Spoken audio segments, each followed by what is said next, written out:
বন্ধুরা, আপনি কি জানেন অনেক সময় অনেক ভালো বিজনেস আইডিয়া শুধু ভুল জায়গায় শুরু করার কারণে ফ্লপ হয়ে যায়। আবার খুব সাধারণ একটা চায়ের দোকান সঠিক জায়গায় হওয়ার কারণে মাসে লক্ষ টাকা আয় করে। আপনি কোথায় ব্যবসা করছেন তার উপর নির্ভর করে আপনার ব্যবসার 90% সাফল্য। আজকের ভিডিওতে আমরা কথা বলবো গ্রাম শহর ও পর্যটন এলাকা কোথায় কোন ব্যবসা করলে আপনি দ্রুত সফল হবেন। তাহলে চলুন শুরু করা যাক। প্রথমেই কথা বলি ঢাকা, চট্টগ্রাম বা সিলেটের মতো বড় শহরগুলো নিয়ে। শহরের মানুষের হাতে সময় খুবই কম, কিন্তু তাদের প্রয়োজন অনেক। তাই এখানে সার্ভিস এবং সলিউশন বেসড বিজনেস সবথেকে ভালো চলে। আপনি যদি বড় শহরে থাকেন তবে আপনি একটা ক্লাউড কিচেন শুরু করতে পারেন। বর্তমানে মানুষ জ্যাম ঠেলে রেস্টুরেন্টে যাওয়ার চেয়ে ঘরে বসে ভালো খাবার অর্ডার করা বেশি পছন্দ করে। এছাড়া লজিস্টিক বা ডেলিভারি সার্ভিস বর্তমানে বড় শহরগুলোতে তুঙ্গে। আবার আপনি যদি কর্পোরেট এরিয়ার আশেপাশে থাকেন তবে কোওয়ার্কিং স্পেস বা আইটি সাপোর্ট সার্ভিস হতে পারে একটি ইউনিক আইডিয়া। শহরে ব্যবসার মূল মন্ত্র হলো মানুষের সময় বাঁচানো। এখন আসা যাক মফস্বল বা জেলা শহরগুলোর কথায়।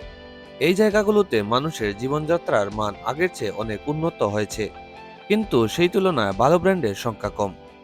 এখানে সবথেকে সফল ব্যবসা হতে পারে নামকরা ব্র্যান্ডের ফ্র্যাঞ্চাইজি বা ডিলারশিপ নেওয়া। এছাড়া ছোট শহরগুলোতে এখন আধুনিক সুপার শপের ব্যাপক চাহিদা রয়েছে। মানুষ এখন পরিচ্ছন্ন পরিবেশে এক ছাদের নিচে সব কেনাকাটা করতে চায়। এর পাশাপাশি আপনি যদি আইটি বা ল্যাঙ্গুয়েজ ট্রেনিং সেন্টার চালু করেন তবে সেটির ভবিষ্যৎ অনেক উজ্জ্বল। কারণ মফস্বলের তরুণ সমাজ এখন স্কিল শিখতে অনেক বেশি আগ্রহী, কিন্তু ভালো মানের প্রতিষ্ঠানের অভাব রয়েছে। গ্রামের কথা শুনলেই আমরা শুধু চাষাবাদের কথা ভাবি, কিন্তু বর্তমান প্রযুক্তির যুগে গ্রামের ব্যবসার ধরন বদলে দিয়েছে। গ্রামের সবথেকে লাভজনক ব্যবসা হলো গ্রাম ও শহরের সেতুবন্ধন তৈরি করা। আপনি যদি খাঁটি ঘি, মধু বা ঘানিভাঙা তেল সরাসরি শহরে ই কমার্সের মাধ্যমে সাপ্লাই দিতে পারেন তবে এর ডিমান্ড অকল্পনীয়। এছাড়া গ্রামে এখন স্মার্ট ফার্মিং এর সময়। সনাতন পদ্ধতির বদলে বায়োফ্লক, মাছ চাষ বা আধুনিক পোল্ট্রি ফার্ম করে স্থানীয় বাজারে সাপ্লাই দেওয়া বেশ লাভজনক। আরেকটা দারুণ আইডিয়া হলো আধুনিক কৃষি যন্ত্রপাতি ভাড়া দেওয়ার ব্যবসা, কারণ সবার পক্ষে দামি মেশিন কেনা সম্ভব হয় না।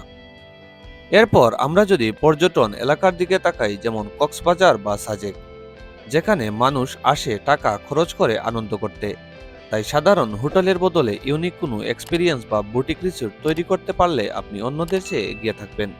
আবার যেখানে বড় বড় কলকারখানা বা ইন্ডাস্ট্রিয়াল এলাকা আছে, সেখানে শ্রমিকের সংখ্যা বেশি। এই এলাকায় সুলভ মূল্যে মানসম্মত খাবারের ক্যান্টিন বা নিরাপদ আবাসন তথা মেস বিজনেস খুব দ্রুত ভালো করা সম্ভব, কারণ সেখানে কর্মসংস্থান বেশি। সেখানে মানুষের মৌলিক চাহিদার প্রয়োজনীয়তাও সবচেয়ে বেশি। মনে রাখবেন, ব্যবসা শুরু করার আগে সেই এলাকার মানুষের পকেটে কত টাকা আছে এবং তাদের সবচেয়ে বড় সমস্যা কোনটি সেটা বুঝতে হবে। সমস্যা খুঁজে পেলেই সমাধান হিসাবে ব্যবসা শুরু করুন। আপনি কোন এলাকায় থাকেন কমেন্টে জানান। আমি চেষ্টা করব আপনার এলাকার জন্য একটি নির্দিষ্ট বিজনেস আইডিয়া দিতে। ভিডিওটি ভালো লাগলে লাইক দিন এবং এমন আরও অনেক বিজনেস টিপস পেতে চ্যানেলটি সাবস্ক্রাইব করে পাশে থাকুন। ধন্যবাদ।